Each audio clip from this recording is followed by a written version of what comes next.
بسم اللہ الرحمن الرحیم.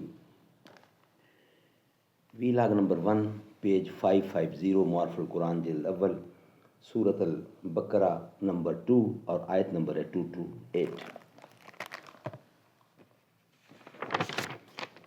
رائٹر ہیں اس کتاب کے مفتی اعظم پاکستان حضرت مولانا مفتی محمد شفیع صاحب رحمۃ اللہ علیہ. سورۃ الفاتحہ سے لے کر سورۃ البقرہ تک پارہ اول تا پارہ تیسرا رکوع 8واں معارف القرآن جلد اول. بسم اللہ الرحمن الرحیم. الحمد للہ رب العالمین. الحمد للہ وکفا وسلام علی عبادہ الذین اصطفیٰ. قال النبی صلی اللہ علیہ وسلم خیرکم من تعلم القرآن وعلمہ. بہترین لوگ وہ ہیں جو خود بھی قرآن پڑھیں، دوسروں کو پڑھائیں، سکھائیں اور لکھائیں. خدا سے حسن نے ایک روز یہ سوال کیا، جہاں میں کیوں نہ مجھے تو نے لازوال کیا. ملا جواب کہ تصویر خانہ ہے دنیا، شب دراز عدم کا فسانہ ہے دنیا. ناظرین، ہیڈنگ جو چل رہا ہے وہ یہ ہے کہ عورتوں کو مردوں کی سیادت اور نگرانی سے بالکل آزاد کر دینا بھی فساد عالم کا بہت بڑا سبب ہے. وَلِلرِّجَالِ عَلَيْهِنَّ دَرَجَاتٌ، یعنی مردوں کا درجہ عورتوں سے بڑا ہوا ہے. اور دوسرے لفظوں میں یہ کہ مرد ان کے نگران اور ذمہ دار ہیں. یہ قرآن کریم.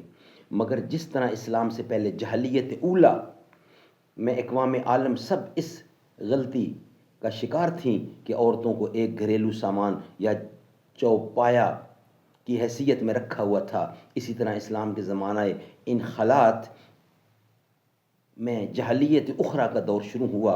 اس میں پہلی غلطی کا رد عمل اس کے بالمقابل دوسری غلطی کی صورت میں کیا جا رہا ہے کہ عورتوں پر مردوں کی اتنی سیادت سے بھی چھٹکارا حاصل کرنے اور کرانے کی صحیح مسلسل جاری ہے، جس کے نتیجے میں فحش اور دبدبے اور بے حیائی عام ہو گئی.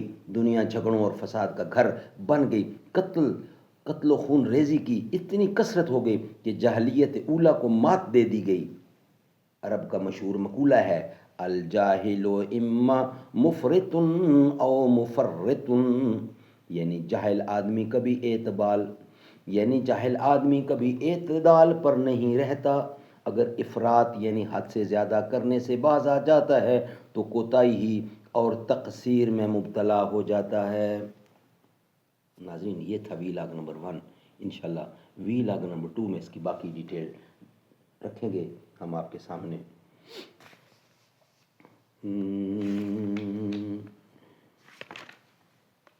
رتبہ بلند و برتر، رتبہ بلند و برتر صدیق عمر غنی کا. رتبہ بلند و برتر صدیق عمر غنی کا، حسن و حسین زہرا پیارے علی ولی کا.